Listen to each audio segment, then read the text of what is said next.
Bem-vindo à Santa Liturgia Diária do dia 23 de maio de 2026. Hoje, com São João Batista de Rossi, vamos atravessar a vida do santo, a liturgia do dia, e um sermão construído com os comentários da Catena Áurea compilados por São Tomás de Aquino. A palavra de hoje nos colocará diante de uma ordem simples e cortante de Cristo. Tu, segue-me. Fique até o fim e deixe que essa pergunta atravesse a sua consciência. Você está seguindo Cristo ou apenas olhando para o caminho dos outros? História do Santo do Dia. São João Batista de Rossi nasceu em 1698 em Voltaggio, Itália. Trabalhou como pajem em uma família rica. Em 1711, mudou-se para Roma e viveu com um primo sacerdote. Ali estudou filosofia no Colégio Romano dos Jesuítas e teologia com os dominicanos de Minerva. Enquanto se formava, ingressou no Sodalício da Virgem Maria e dos 12 Apóstolos, dedicando-se à oração, à visita aos doentes, à evangelização dos jovens e aos cuidados dos pobres. O excesso de atividades abalou sua saúde, provocando epilepsia e grave doença nos olhos, males que o acompanhou por toda a vida. Mesmo frágil, não abandonou a penitência nem o serviço. Ordenado sacerdote em 1721, voltou-se aos esquecidos. Vendedores de gado que chegavam a Roma, jovens mendicantes, enfermos, encarcerados e abandonados. Fundou a Pia União dos Sacerdotes Seculares, a Casa de Santa Gala para os moços carentes e a Casa de São Luís Gonzaga para meninas necessitadas. Mais tarde, vencendo o temor de confessar, tornou-se célebre confessor. Via no confessionário um caminho curto para o paraíso, pois ali podia conduzir almas de volta a Deus. Pregava várias vezes ao dia em igrejas, hospitais, prisões, quartéis e conventos. Morreu pobre, aos 66 anos, em 23 de maio de 1764, depois de consumir a vida pela salvação dos outros. Sua vida nos pergunta: buscamos os sacramentos como remédio da alma ou vivemos longe da graça? Convertamos-nos da indiferença, voltemos à confissão e sirvamos Cristo nos esquecidos. São João Batista de Rossi, rogai por nós. Liturgia do dia. Primeira leitura. Leitura dos Atos dos Apóstolos. Quando entramos em Roma, Paulo recebeu permissão para morar em casa particular com um soldado que o vigiava. 3 dias depois, Paulo convocou os líderes dos judeus. Quando estavam reunidos, falou-lhes: Irmão, eu não fiz nada contra o nosso povo, nem contra as tradições de nossos antepassados. No entanto, vim de Jerusalém como prisioneiro e, assim, fui entregue às mãos dos romanos. Interrogados por eles no tribunal, e não havendo nada em mim que merecesse a morte, eles queriam me soltar. Mas os judeus se opuseram e eu fui obrigado a apelar para César, sem nenhuma intenção de acusar minha nação. É, por isso, que eu pedi para ver-vos e falar-vos, pois estou carregando essas algemas exatamente por causa da esperança de Israel. Paulo morou 2 anos numa casa alugada. Ele recebia todos que o procuravam, pregando o reino de Deus. Com toda a coragem e sem obstáculos, ele ensinava as coisas que se referiam ao Senhor Jesus Cristo. Salmo responsorial. Agora, vamos desacelerar o coração. O salmo de hoje será cantado pela Marcela. E não trate esse momento como um intervalo. Contemple com calma, reze com o salmo e deixe a palavra repousar na alma.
vossa face.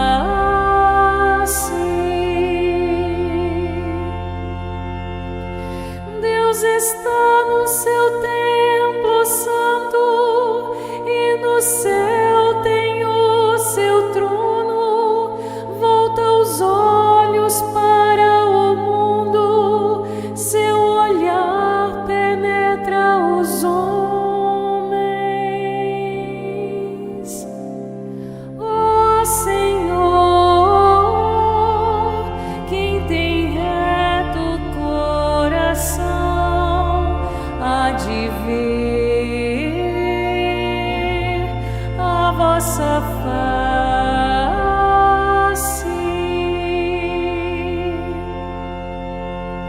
Examina o justo e o ímpio e detesta o que ama o mal, porque justo é nosso Deus, o Senhor ama a justiça. Quem tem reto coração há de ver a sua face.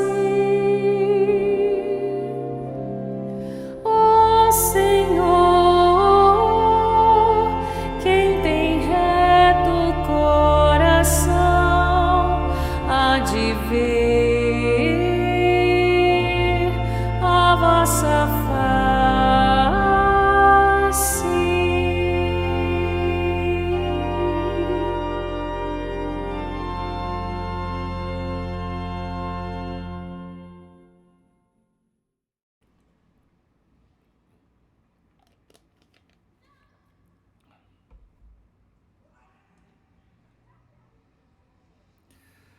Antes do Evangelho, preste atenção no movimento de Pedro.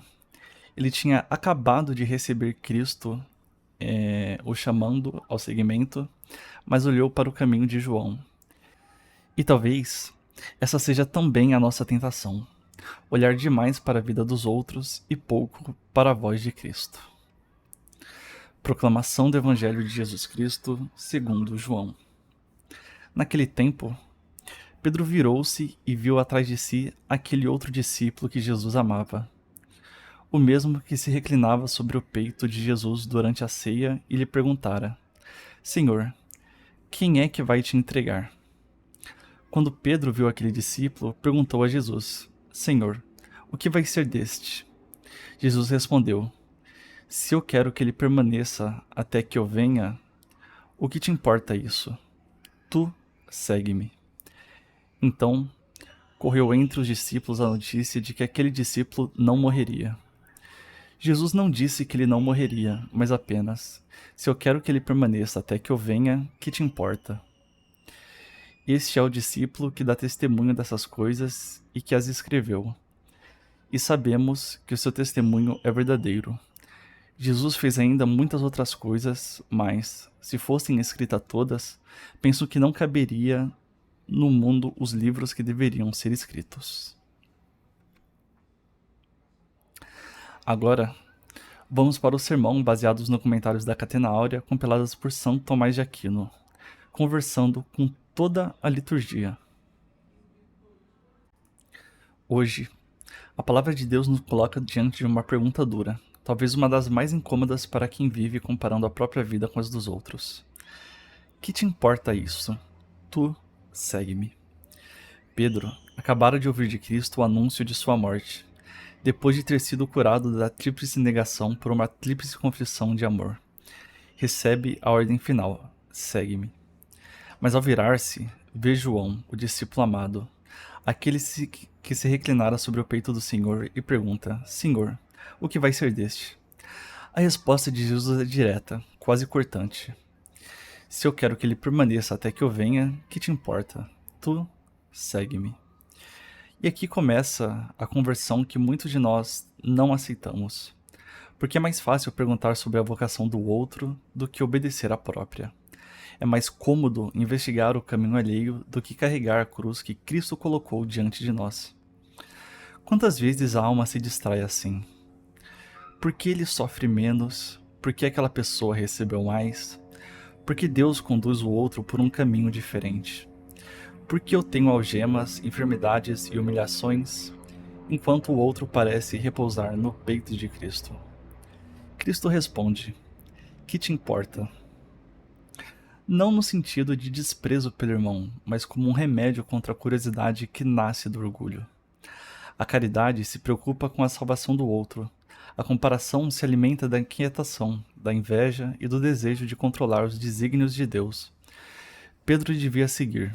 João devia permanecer segundo a vontade do Senhor. Paulo devia pregar em Roma com um soldado vigiando. São João Batista Rossi devia consumir a saúde pelos pobres, pelos doentes, pelos jovens mendicantes, pelos encarcerados e pelos penitentes.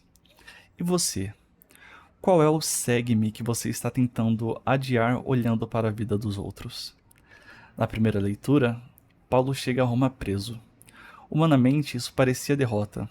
O apóstolo das nações, carregando algemas, morando sob vigilância, sem liberdade plena. Mas a Escritura nos mostra uma ironia santa. Paulo está preso, mas a palavra não está. Ele mora 2 anos numa casa alugada, recebe todos o que o procuram e prega com toda a coragem e sem obstáculos as coisas referentes ao Senhor Jesus Cristo. Que mistério! O homem está vigiado, mas o evangelho corre livre. O corpo está limitado, mas a missão se expande. Você percebe o contraste? Paulo, acorrentado, evangeliza. Nós, livres, nos calamos. Paulo transforma uma casa alugada em púlpito. Nós transformamos nossa casa em refúgio de distrações. Paulo recebe todos. Nós selecionamos a quem amar. Paulo carrega algemas por causa da esperança de Israel. E nós? Por que cargas aceitamos sofrer? Sofremos muito, mas nem sempre por Cristo. O Salmo diz: Deus está no templo santo, e no céu tem o seu trono. Volta os olhos para o mundo, seu olhar penetra os homens. Nada está escondido. O olhar de Deus penetra aquilo que justificamos com palavras bonitas. Ele examina o justo e o ímpio. Ele detesta o que ama o mal. E o Salmo conclui: quem tem reto o coração há de ver a sua face. Não é quem tem uma vida mais admirada ou mais comentada. É quem tem reto o coração. O coração torto olha para o lado e se perde em perguntas inúteis. O coração reto escuta: tu segue-me. Santo Agostinho, comentando essa passagem, vê em Pedro e em João 2 modos de vida na igreja: a ação e a contemplação. Pedro representa a vida que segue Cristo nos sofrimentos temporais, na luta, na missão, no martírio.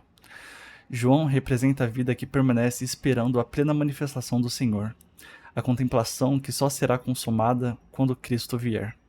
Mas Agostinho adverte: não separemos os apóstolos. O que Pedro representa e o que João representa pertencem à igreja. A ação deve caminhar para a contemplação. A contemplação deve alimentar a ação. Quem age sem olhar para Deus vira ativista.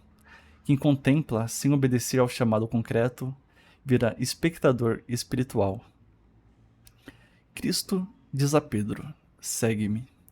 Segundo Teofilato, essa palavra confere a Pedro a solicitude pelos fiéis e ao mesmo tempo ordena que ele imite o Mestre em tudo: palavra, obra e sofrimento. São João Crisóstomo nota algo belíssimo.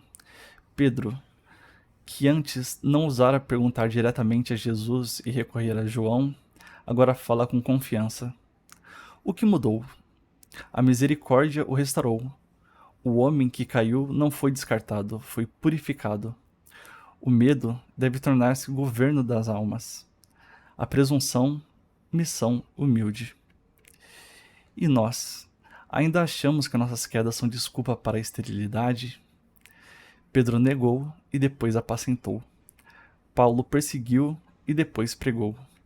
São João Batista Rossi temeu confessar e depois se tornou célebre confessor. A santidade não é a biografia de quem nunca tremeu. É a história de quem se deixou vencer pela graça. A vida de São João Batista ilumina essa liturgia com força desconcertante. Ele nasceu em Voltaggio, estudou em Roma, formou-se entre os jesuítas e dominicanos, mas sua santidade não ficou presa aos livros. A verdadeira doutrina o empurrou para os esquecidos, vendedores de gado que chegavam a Roma, jovens mendicantes, enfermos, encarcerados e abandonados.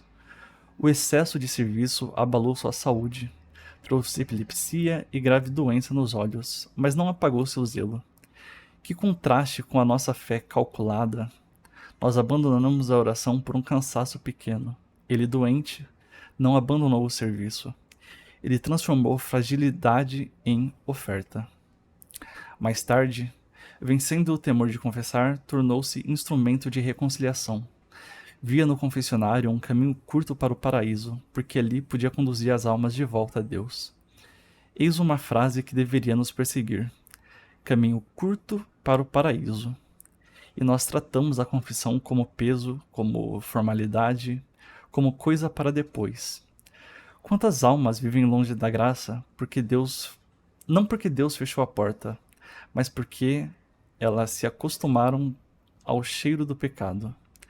Quantas vezes adiamos o sacramento porque preferimos uma paz falsa à ferida aberta diante do médico.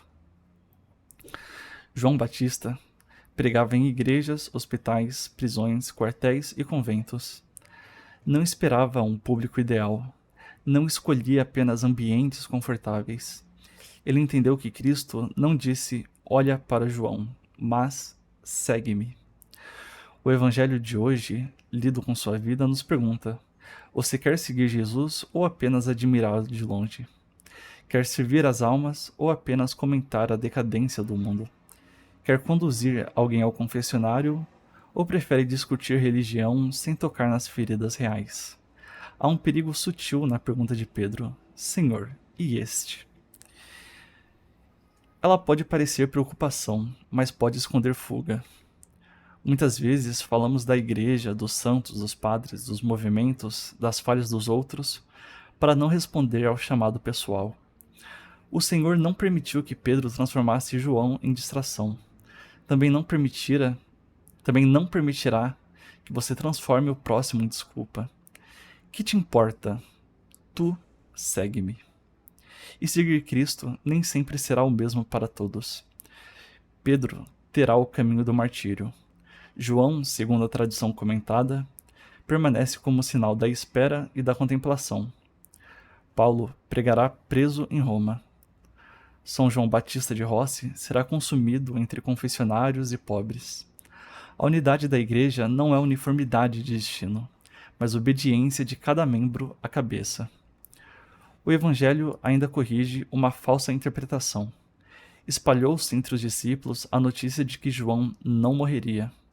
Mas o próprio evangelista esclarece: Jesus não disse que ele não morreria, disse apenas: se eu quero que ele permaneça até que eu venha, que te importa? Eis outra conversão necessária: parar de transformar as palavras de Cristo em boatos piedosos. Quantas confusões nascem porque ouvimos pela metade, interpretamos com ansiedade e espalhamos com certeza aquilo que Deus não disse. A fé que não vive de rumores, mas de testemunho verdadeiro.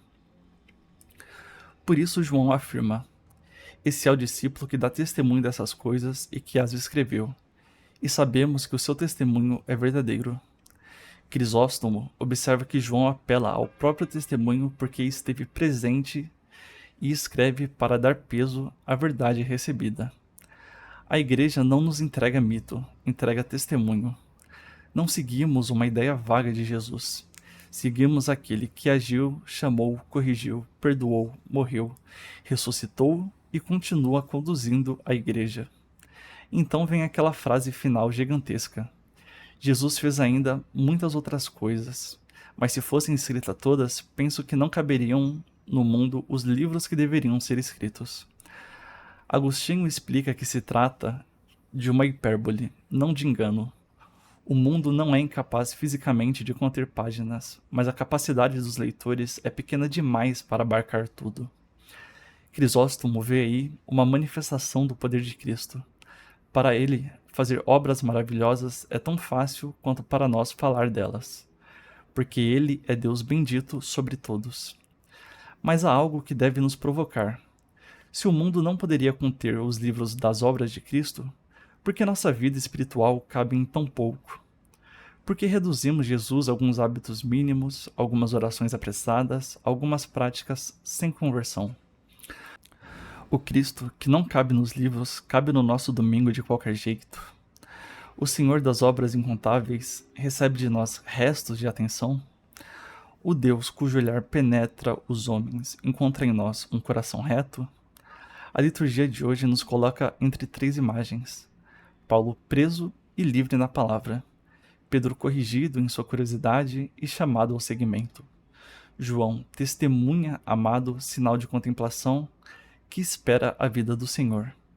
E ao lado deles, São João Batista de Rossi, sacerdote frágil, penitente, servidor dos pobres, confessor das almas.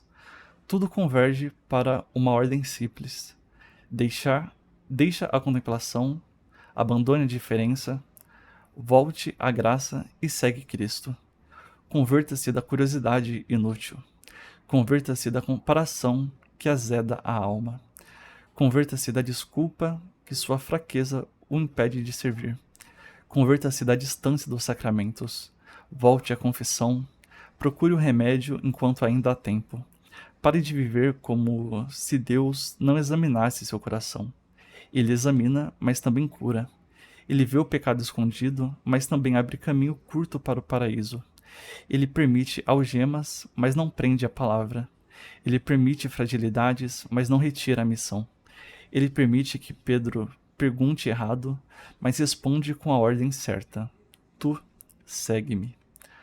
No fim, essa é a pergunta que fica. Você quer saber o destino de João ou quer cumprir o seu? Quer controlar o caminho alheio ou seguir Cristo que chama? Quer uma fé de espectadores curiosos ou uma fé de santos que servem, confessam, pregam, sofrem e perseveram? O Senhor está no templo santo. Seu olhar penetra os homens. Quem tem reto o coração verá a sua face. Que Ele endireite o nosso coração torto, livre-nos da comparação, devolva-nos aos sacramentos e faça de nossa vida uma casa aberta, como a de Paulo, onde todos possam encontrar, sem obstáculos, o anúncio do reino de Deus e do Senhor Jesus Cristo. Novamente, São João Batista de Rossi, rogai por nós. Amém. Se essa liturgia ajudou você a ouvir de novo a voz de Cristo dizendo: tu segue-me, deixe seu like e inscreva-se no canal. Acompanhe diariamente a Santa Liturgia Diária para que a palavra de Deus não passe pela sua vida como informação, mas como chamado à conversão. Compartilhe esse vídeo com alguém que precisa voltar aos sacramentos, reencontrar a confissão e deixar de viver preso à comparação. Que São João Batista de Rossi interceda por nós e que Cristo encontre em nosso coração uma resposta verdadeira: Senhor, eu te sigo.